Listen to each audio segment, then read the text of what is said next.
Assalamualaikum warahmatullahi wabarakatuh.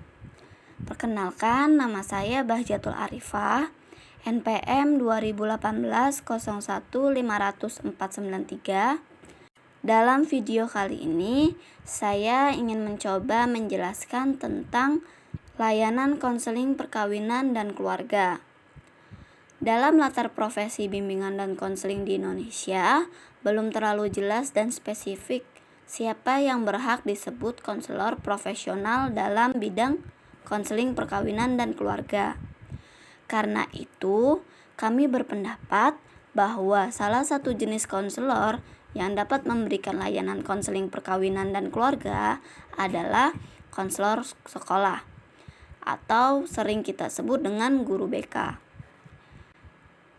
Berdasarkan pernyataan tersebut, dalam video kali ini saya ingin memaparkan tentang definisi, tujuan, fungsi, peran konselor, serta model-model konseling perkawinan keluarga. Menurut Kerta Muda tahun 2009, konseling perkawinan atau marriage counseling disebut juga sebagai konseling untuk pasangan suami istri. Sedangkan menurut Riyadi tahun 2013, konseling perkawinan secara umum adalah konseling yang diselenggarakan sebagai metode pendidikan, metode penurunan tegangan emosional, metode membantu pasangan suami istri untuk memecahkan masalah, dan cara menentukan pola pemecahan masalah yang lebih baik. Dan yang terakhir, menurut Willis tahun 2009, konseling perkawinan adalah upaya membantu pasangan oleh konselor profesional agar mereka dapat berkembang dan mampu memecahkan masalah yang dihadapinya melalui cara-cara yang saling menghargai, toleransi, dan komunikasi yang penuh pengertian sehingga tercapai motivasi berkeluarga, perkembangan, kemandirian, dan kesejahteraan bagi seluruh anggota keluarganya. Bila disimpulkan dari ketiga definisi di atas, konseling perkawinan adalah bantuan yang diberikan oleh konselor profesional kepada pasangan suami istri yang bermasalah atau kurang harmonis untuk membantu pasangan suami istri yang mengalami kesulitan dalam berkomunikasi karena adanya problem di antara mereka dengan tujuan agar komunikasi suami istri menjadi harmonis. Menurut Tantawi 1993, ia mendefinisikan tentang konseling keluarga sebagai bantuan yang berkenaan dengan masalah-masalah keluarga yang meliputi hubungan antar anggota keluarga seperti ayah, ibu, anak, lalu peran dan tanggung jawab masing-masing anggota keluarga. Sedangkan menurut Vincent tahun 1984, ia mendefinisikan konseling keluarga sebagai bantuan yang dimaksudkan untuk mengubah hubungan-hubungan yang tidak harmonis di dalam suatu keluarga agar keluarga tersebut mencapai hubungan-hubungan yang lebih harmonis. Dan yang terakhir menurut Piretz tahun 1979, ia mendefinisikan konseling keluarga sebagai proses interaktif untuk membantu keluarga mencapai keseimbangan agar setiap anggota keluarga merasa senang. Jadi, bisa disimpulkan dari definisi-definisi yang sudah dikemukakan oleh ahli bahwa konseling keluarga adalah bantuan yang diberikan kepada anggota keluarga yang bermasalah dengan tujuan agar mereka mampu memecahkan sendiri masalah-masalah yang mereka hadapi sehingga menjadi well-educated person dan keluarga sebagai suatu sistem sosial kembali menjadi harmonis dan fungsional. Menurut Piretz tahun 1979 menyatakan terdapat 4 tujuan umum konseling perkawinan dan keluarga sebagai berikut. Yang pertama, membantu pasangan suami istri dan anggota keluarga belajar dan memahami bahwa Dinamika perkawinan keluarga merupakan hasil pengaruh hubungan antar anggota keluarga. Lalu yang kedua, membantu pasangan suami istri dan anggota keluarga agar dapat menerima kenyataan bahwa apabila salah satu dari pasangan suami istri dan anggota keluarga memiliki permasalahan, hal itu akan berpengaruh terhadap persepsi, harapan, dan interaksi pasangan suami istri dan anggota keluarga lainnya. Yang ketiga, memperjuangkan dalam konseling sehingga setiap pasangan suami istri dan anggota keluarga dapat tumbuh dan berkembang guna mencapai keseimbangan dan keselarasan. Lalu yang terakhir ada pengembangan rasa penghargaan dari pasangan suami istri dan seluruh anggota keluarga terhadap anggota keluarga yang lain. Dari studi terhadap buku-buku yang berisi uraian tentang konseling perkawinan dan keluarga, menurut Carsini dan Caton, dapat dikemukakan rangkuman tujuan konseling perkawinan dan keluarga sebagai berikut. Yang pertama, tujuan kognitif, yaitu meningkatkan pengetahuan dan pemahaman pasangan suami istri dan anggota keluarga mengenai diri sendiri, hakikat kehidupan perkawinan, hakikat kehidupan dalam keluarga sebagai suatu sistem dinamika, kehidupan suami istri dalam perkawinan, dan dinamika kehidupan anggota keluarga dalam kehidupan berkeluarga. Meningkatkan pengetahuan dan pemahaman pasangan suami istri dan anggota keluarga lainnya, terutama anggota keluarga usia remaja, tentang kehidupan psikoseksual dan pengaruhnya terhadap kehidupan keluarga, serta menambahkan wawasan pasangan suami istri dan anggota keluarga lainnya tentang siklus kehidupan keluarga dan tugas-tugas perkembangan pada setiap tahap perkembangan keluarga serta fase-fase krisis dalam tahap-tahap perkembangan keluarga dan pengetahuan praktis sehubungan dengan upaya mengatasi masalah-masalah yang kemungkinan muncul dalam kehidupan perkawinan dan keluarga. Lalu yang kedua ada tujuan afektif, yaitu memperkuat fungsi ego dari pasangan suami istri dan anggota keluarga, membina kepuasan diri pasangan suami istri dan kepuasan anggota keluarga lain dalam hubungan suami istri dan hubungan-hubungan antar anggota keluarga, serta mengembangkan sikap saling percaya, kejujuran, dan sikap saling menghargai di antara pasangan suami istri dan saling menghargai antar anggota keluarga. Lalu yang ketiga ialah tujuan psikomotorik, yaitu mengoptimalkan perkembangan pola-pola interaksi yang harmonis antar pasangan suami istri dan pola interaksi antar anggota keluarga, meningkatkan keterampilan berkomunikasi antara pasangan suami istri dan antara anggota keluarga, lalu meningkatkan keterampilan pasangan suami istri dan anggota keluarga lainnya untuk menata kembali struktur keluarga dan pola-pola transaksi keluarga yang disfungsional.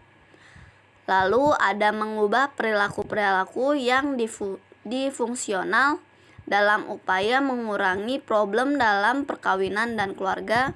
Dan yang terakhir, meningkatkan kemampuan pasangan suami istri dan anggota keluarga mengatasi konflik yang terjadi dalam kehidupan perkawinan dan keluarga. Fungsi konseling perkawinan dan keluarga seperti halnya dengan fungsi konseling pada umumnya. Olah Heidegger tahun 1981 digolongkan menjadi 3 fungsi, yaitu yang pertama remedial atau rehabilitasi, lalu yang kedua preventif, dan yang ketiga edukatif atau pengembangan. Yang dimaksud dengan remedial berfokus pada penyesuaian diri, penyelesaian masalah-masalah psikologis, mengembalikan kesehatan mental, dan mengatasi gangguan-gangguan emosional yang timbul pada diri individu dalam kaitannya dengan perkawinan dan keluarga. Sehubungan dengan fungsi konseling perkawinan dan keluarga yang bersifat remedial, model bantuannya berbentuk pasif reaktif. dengan format layanan baku yang ditunjukkan kepada pasangan suami istri dan anggota keluarga yang sedang mengalami masalah.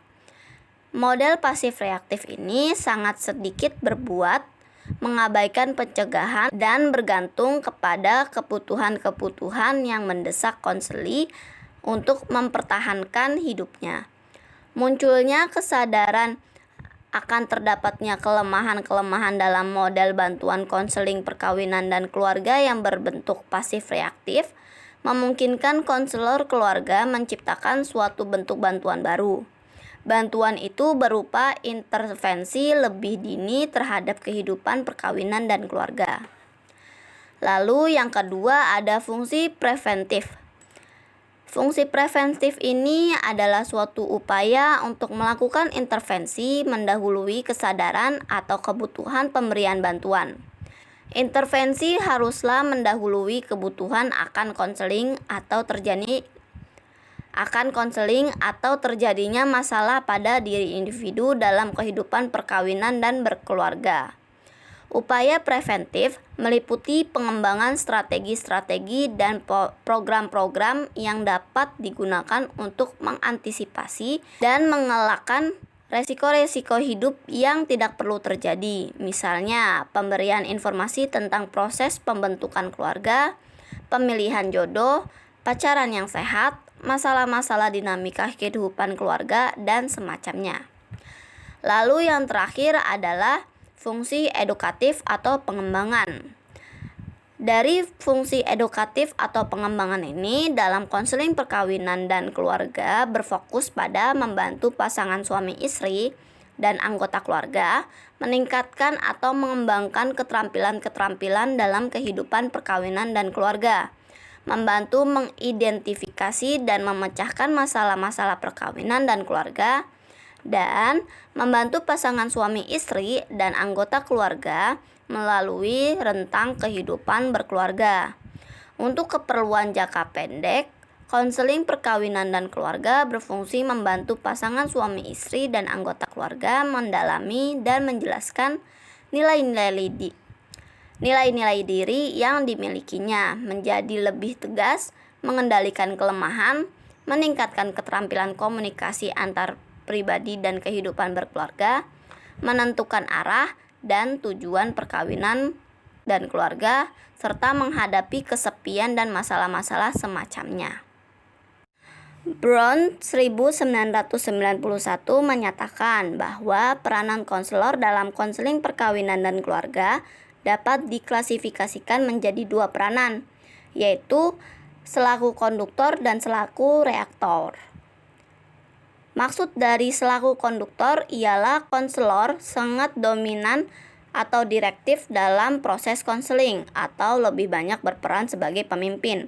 Sedangkan yang dimaksud dengan selaku reaktor ialah konselor berperan dengan cara non-direktif dan cenderung mengikuti pola-pola interaksi keluarga. Selanjutnya, dari beberapa pendapat ahli, dapat disimpulkan bahwa terdapat 8 peranan konselor dalam konseling perkawinan dan keluarga, yaitu ada penasehat keluarga, pemimpin, fasilitator, pendidik, model interaksi interpersonal, konselor, komunikator, serta pialang budaya. Maksud dari selaku penasehat dalam perkawinan dan keluarga, konselor secara bersungguh-sungguh mengembangkan hubungan yang dimaksud dan bersifat terapeutik dengan semua anggota keluarga. Hubungan tersebut dilakukan dengan netral, menghindari pemberian julukan negatif, mengajukan pertanyaan-pertanyaan melingkar dan terangkai, dan mengukur struktur keluarga serta memperkirakan hal-hal yang mempengaruhi proses keluarga dan proses konseling keluarga.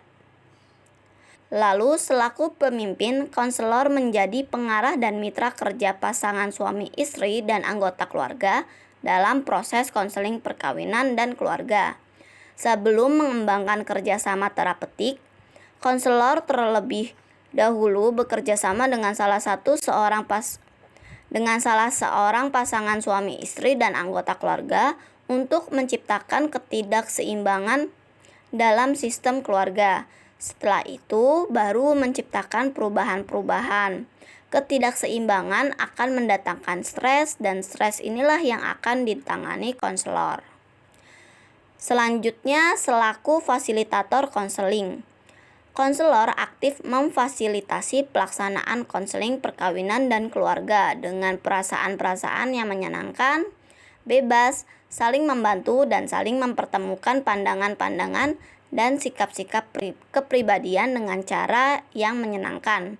Dalam hal ini, konselor mengajak konseli untuk melihat dirinya sendiri dan tindakan-tindakannya sendiri secara objektif, agar ia dapat mengubah dan mengembangkan diri sendiri dengan baik. Selanjutnya, sehubungan peran konselor sebagai guru atau pendidik. Fungsi konselor dalam konseling perkawinan dan keluarga adalah mengajarkan hal-hal yang diharapkan dan dibutuhkan oleh klien, pasangan suami istri dan anggota keluarga, di dalam dan di luar situasi konseling, atau mengajarkan peran-peran dan fungsi-fungsi klien dalam latar keluarganya. Selanjutnya, selaku model interaksi interpersonal. Konselor bertindak sebagai orang yang netral atau tidak menilai dan tidak memberikan julukan yang negatif terhadap konseli. Konselor juga diharapkan menafsirkan dan mendemonstrasikan pola-pola perilaku klien sebagai pribadi dan sebagai anggota keluarga.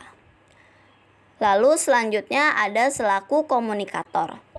Konselor bertindak menjembatani jurang komunikasi dan menafsirkan pesan-pesan dari salah seorang di antara pasangan suami istri dan anggota keluarga, atau pesan-pesan pasangan suami istri dan 2 orang anggota keluarga. Selanjutnya ada peran konselor selaku konselor dalam konseling perkawinan dan keluarga. Konselor bertindak sebagai ahli yang membantu pasangan suami istri dan anggota keluarga untuk mengatasi masalah-masalah yang mereka hadapi dalam kehidupan perkawinan dan kehidupan berkeluarga. Dan yang terakhir ialah peran konselor selaku pialang budaya. Konselor membantu pasangan suami istri dan anggota keluarga menegosiasi konflik budaya keluarga dengan budaya yang lebih besar yang ada di luar kehidupan perkawinan dan keluarga. Model konseling perkawinan dan keluarga ialah suatu rencana atau pola yang dapat digunakan untuk menyusun kegiatan konseling, mendesain materi-materi layanan konseling, dan menjadi pedoman pelayanan konseling perkawinan dan keluarga. Peterson 1991 menyatakan bahwa upaya untuk membuat klasifikasi model teoretik konseling perkawinan dan keluarga merupakan kegiatan yang sulit dan rumit. Sama sulit dan rumitnya apabila seseorang akan mengklasifikasikan model pendekatan teoretik konseling individual. Meskipun begitu, banyak upaya yang telah dilakukan oleh teoritisi konseling untuk mengklasifikasikan model-model konseling perkawinan dan keluarga. Salah satu metode untuk mengklasifikasikan model-model konseling perkawinan dan keluarga adalah mengadakan survei dan mengelompokkan persamaan konselor styles. Metode ini digunakan oleh The Group for the Advancement of Psychiatry atau biasa disebut APGA. Dalam tahun 1970, APGA mengklasifikasikan konselor dari A sampai Z berdasarkan pada orientasi teoritis menurut Goldenberg tahun 2004. Temuan-temuannya menunjukkan bahwa konselor perkawinan dan keluarga dengan style A tindakannya sama dengan konselor pada konseling individual yang berorientasi psikodinamika. Apabila konselor melakukan konseling, maka mereka memandang perkawinan dan keluarga sebagai keseluruhan. Tetapi, fokus layanannya bersifat individual atau ditunjukkan kepada pasangan suami istri dan anggota keluarga sebagai klien. Anggota keluarga lainnya hanya dilibatkan untuk mengklasifikasikan konflik-konflik antar pribadi atau untuk menunjang treatment individual, sedangkan konselor perkawinan dan keluarga berstyle Z menggunakan cara berpikir sistem klien adalah sistem keluarga yang disfungsional atau sistem keluarga yang tidak berfungsi dengan baik. Berbeda dengan APGA yang menggunakan orientasi teoritis. Bales dan Ferber pada tahun 1969 membuat klasifikasi model konseling berdasarkan personal style. Kedua ahli tersebut menggunakan dua model konseling, yaitu model konduktor dan model reaktor. Model konseling konduktor ditandai dengan bentuk-bentuk pribadi konselor yang aktif, mendominasi, dan karismatik atau berwibawa. Sedangkan model konseling reaktor ditandai dengan sifat-sifat pribadi konselor yang pasif dan non-direktif, serta mampu mengamati dan mengklasifikasi dengan baik interaksi yang terjadi dalam kehidupan perkawinan dan keluarga. Philip Green pada tahun 1976 berupaya membuat klasifikasi model-model konseling perkawinan dan keluarga berdasarkan praksis atau pelaksanaan konseling keluarga yang berkembang pada saat itu. Berdasarkan hasil pengamatannya, ia membagi konseling keluarga ke dalam dua kelompok utama, yaitu psikodinamika dan model sistem.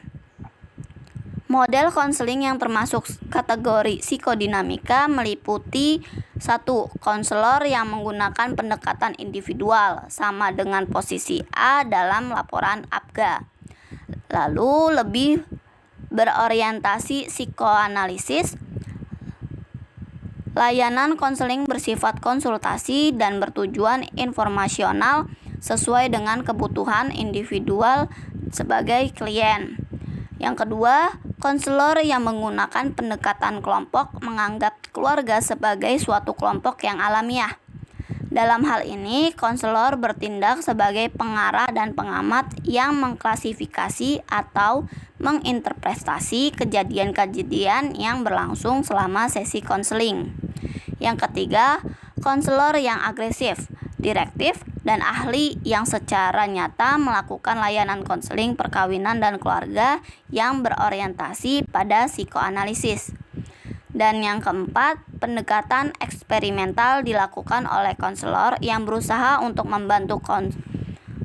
membantu keluarga dalam therapeutic happening atau berinteraksi secara terbuka. Sekian penjelasan dari saya. Sekiranya jika ada kata-kata yang kurang tepat atau salah, mohon dimaafkan. Wassalamualaikum warahmatullahi wabarakatuh.